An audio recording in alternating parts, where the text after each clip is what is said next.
We did promise the ladies of the South, as they brought themselves round on a Friday morning,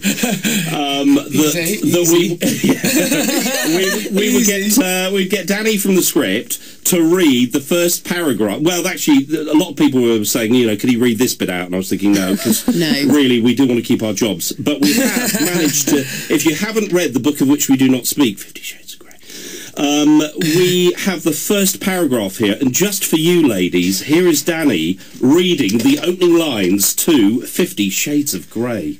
I scowl with frustration at myself in the mirror. Damn my hair. It just won't behave, and damn Catherine Kavanagh for being ill and subjecting me to this ordeal. I should be studying for my final exams, which are next week, yet here I am, trying to brush my hair into submission. I must not sleep with it wet. I must not sleep with it wet. The only option is to restrain my wayward hair in a ponytail and hope that I look semi-presentable. Oh, my goodness sake. Is that right? Yeah. Selena, how was that for you? That, do you know, I might need a couple of minutes. Yeah. That's long enough. I've got to say as well that if ever the music goes down the pan, which could be shortly, could be very shortly, you can read those audiobooks. you could be on the shelf of every motorway service station reading audiobooks. Oh, that's brilliant. That sounded like we'd given you that weeks and weeks before we'd rehearsed, which you hadn't. Just wondered. Incredible. You know why? You know why? He's a pro. Yeah, that's right. That's why he's a pro. Yeah. 8:13. Oh, I'll tell you what we've got as well. We've got the Big Ben chiming, haven't we? To signify 12 hours to the end. Yeah, the Big Ben chimes have begun. Yeah, they started at 8:12, so they're off at the moment. In fact, this is what they sound like. Yeah. This is Big Ben.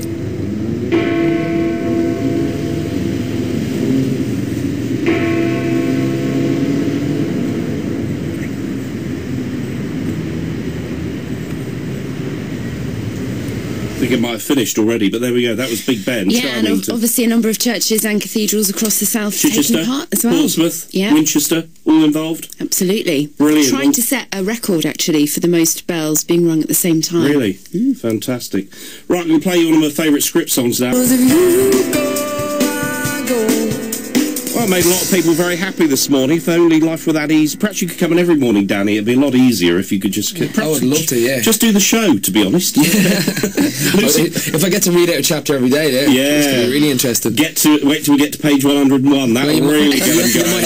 You might have to put me on a little later. Yeah, exactly. Past watershed. Yeah. Can we not do like a podcast or something and put that online for later? For Lucy on the text says, wow, Danny was amazing. There were a few people that so now how many times has that been said of you, Danny? Wow, you were amazing. Unbelievable. Now listen, this new single which we're going to play a little bit later, we're going to save the best till last. Hall of Fame. Brilliant Olympic cash-in. Love it. Thank you. We never set it off with that in mind. No. We wrote the song a few months ago, just with a real positive message in mind, and we played it to Will I Am maybe 2 weeks before the end of The Voice, and he heard the song and he's like, man, this could be another We Are the World. This could be a real call out for everybody to follow their dreams and follow their heart, but not in a cheesy way, in a really a great way, because people want to be famous for being famous these days, and we're like, but no, do something. Be a preacher, be a teacher, be a politician, be an astronaut, be something that is actually going to provide something to the community, and that's the way you'll be remembered in the Hall of Fame. It's like Hall of Fame for honours, really. And he loved the song so much so he wanted it for his album. And we were like, well, what's a good compromise is when both people aren't really that happy. So I said, listen, any chance you come on and do it with us? So he didn't get it for his, we got it for ours. And it's a true duet in the true sense of the word. It's like line for line. And we're so proud of it, really, really proud of it. It's the first single off the album, number 3. Yeah. Which is a great name for an album as well. Yeah. And then people know when they put their albums in their CD racks, and know which order to put it in. Yeah, exactly. See? Number 3, that's where it goes. Yeah, I don't know if we're setting a gnome and it's going to like 3-star reviews, or it's the third fastest selling album, or guess then here at number 1 it's number 3. It's just confused DJs. Catherine says Danny's Irish accent plus 50 Shades of Grey equals perfection. Oh, thank you very much. We're loving it. Again, it's 8:26. Let's do this. It's universally challenged, we call it, because we can't call it anything else, otherwise the lawyers get in touch. And ready today on the whistle, Miss Selena Ross. On the bell today, we have Miss Shereen Jordan. And for one day only, Danny has got the horn. Blown a horn. I like it. Right, 3 questions. Answer as quickly as you can. Just wait. If you do your horn or whatever, then wait. Then I'll give you your message, and then you give me the answer, all right? So, question number 1. In the video for the scripts the first time, it featured the daughter of which superstar? The script, Danny. Eve Hewson is her name, and her father's name is Bono. Is the right answer. 1 point to Danny. Question number 2. Which street in Dublin was We Cry by the script written about? The script, Danny. We Cry was written about a street at James's Street, which is also known as the street where Guinness is brewed. Guinness Brewery was established in 1809. But yeah, is the right answer. Third question. Which band did the script support at Croke Park in 2009? The script, Danny. This is a trick question because we supported 2 people in Croke Park in that same year. Yeah. Would you like both of them? I'd like both of them for full answer. We take that, and you too. It most certainly would be. And by hook or by crook, Danny has a clean sweep on University Challenge this morning. That is a... Come on, is your bell working? Was your whistle working? I sense a theme to those questions there. Poor effort this morning, you two. Poor effort. Well done, Danny. In fairness, if I didn't know the answers to those questions, I'd be kicked out of the band. Book page. That's quick going, actually. I'm pretty impressed. There is a lovely, lovely picture of Danny and Shireen together. It's a much nicer picture of Shireen, in fairness. Do you think so? Yeah, I have a face like a well-smacked one. No, you don't. You look really good. I've been whinging that I look really close to the camera. You know what? That's a bit of Danny and Shireen sitting in a tree. K-I-S-S-I-N-G. That's a song. That is. Yeah, exactly. There you go. So what's happening with The Voice? Coming back? I'd love to come back, if they'll have me. Yeah, I'm in talks with BBC that apparently I cursed too much on last time's show. Yeah, they spent more time editing me than they did trying to wake Tom up. No, they, I think Tom and Jesse, it's been reported in the paper that they're both not coming back, but I haven't heard from them. Right, okay.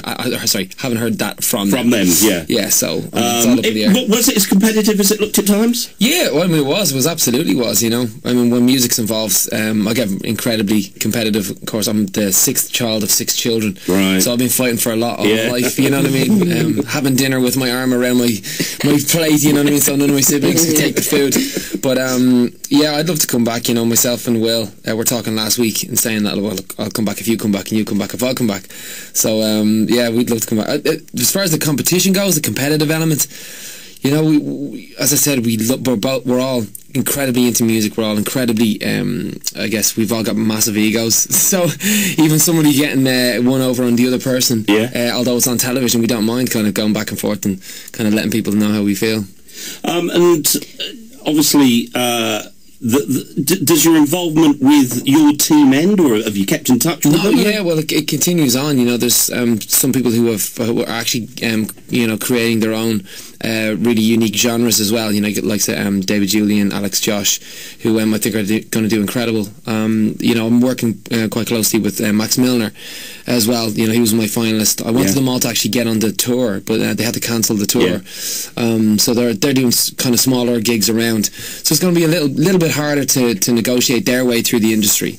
But we've written a song for Max, and we've written a song for Bo as well. When I say we, both myself and Mark, my songwriting partner and guitarist of the script. So so hopefully that'll be coming out towards the end of the year, and we'll have a success story from the show. And speaking of touring, because you toured last year and you played the BIC in Bournemouth. That's right, the Vic. Cracking, I have to say, I was there. Thank you very much. Any plans to tour again? Yeah, big time. Depending on how the album number 3 goes, if it goes well, then of course we'll put all the tour dates on. But if it doesn't, then you can catch us in a bar or wedding or funeral, mainly funerals near you. Sorry, 2 #1 albums. You've sold goodness knows how many million albums now, and you're still, honestly, you just sat here and he said, well, you don't know if people want you anymore. Can't take anything for granted. And, you can't. And you honestly have nerves about a new album coming out. Yeah, I'm just sitting here biting my nails. Yeah. I mean, as strongly as I believe and I feel in the music, there's so many other bands out there who can, who get to the stage, take it for granted, and just get flushed down the musical toilet. Yeah. Watch it, Max Milner. He might be on your side at the moment, but if you start having a go at his audience, then he'll... Yeah, I'll pull the plug on it straight away. Absolutely. Last year, you brought the house down at the Isle of Wight Festival and at the BIC in Bournemouth. It was cracking. Thank you very much. You know, we put a lot into our live shows, as much as we put into the album, because that's where, you know, for us, that's where the script meet the audience. You know, when these songs, because when you record the songs, you're like listening to the past. But when we perform live, it's like watching the songs in real time, and you have to give everything on stage, you know, to make other people believe. Because if you don't believe it yourself, you're not going to convince a packed house, whatever, 15,000 people or whatever. So yeah, we take a lot of pride in it. I can't wait to get back out as well, because I mean, our fans are, and I'm going to say, I think they are the best in the world. Yeah, absolutely. Do you like the road? Do you like the life on the road? Or? I do. Yeah, I actually do. I've been doing it for such a long time that I think in order to like it as much as I do, you have to do it as much as I've done it. I've been on the road since I was about 18 years old, so, you know, we're talking at least a year now. No, like 12 years now I'm doing this, you know. Yeah. It is, you know. Brilliant. Danny's here from the script. We'll talk some more in a minute. Right now at Homebase, add a splash of colour with... Nice. So this morning we've been joined by Danny from the script. Thank you for coming in. It's been very lovely to have you here. I think you made a few new friends. And, right, let's get down to the nitty-gritty, because the single is out with Will I Am, September 2nd. That's correct. Then we got the album, number 3, out September the 10th. That's right. Got some touring as well, hopefully, off the back of the album, because, you know, presuming it's a success. I mean, you know, obviously you don't want to presume anything. No, you can't. Presumption is the mother of all F-ups, you know, I don't want to see you in the 2 for a tenner slot on HMV anytime soon, okay? You and me both. That's where we don't want to bargain basement. Yeah, absolutely. Bargain bin. And Olympics, are you into it? Are you interested? I am, yeah. I was watching Team GB last night, actually, yeah. The footy. You a footy man? Yeah, love football. They were playing in Old Trafford as well, right? Giggs, obviously, the captain of the team as well. So, yeah, they weren't looking too good last night, in fairness. I didn't think they looked that impressive, did they? They should have had Beckham on. I'm a bit cheesed off of it. Do you think he should have been? I think he should have been. Absolutely. It's not as big as like the World Cup, and it's not like the European Championships. They should have had someone of notoriety on there to kind of lift the spirits after.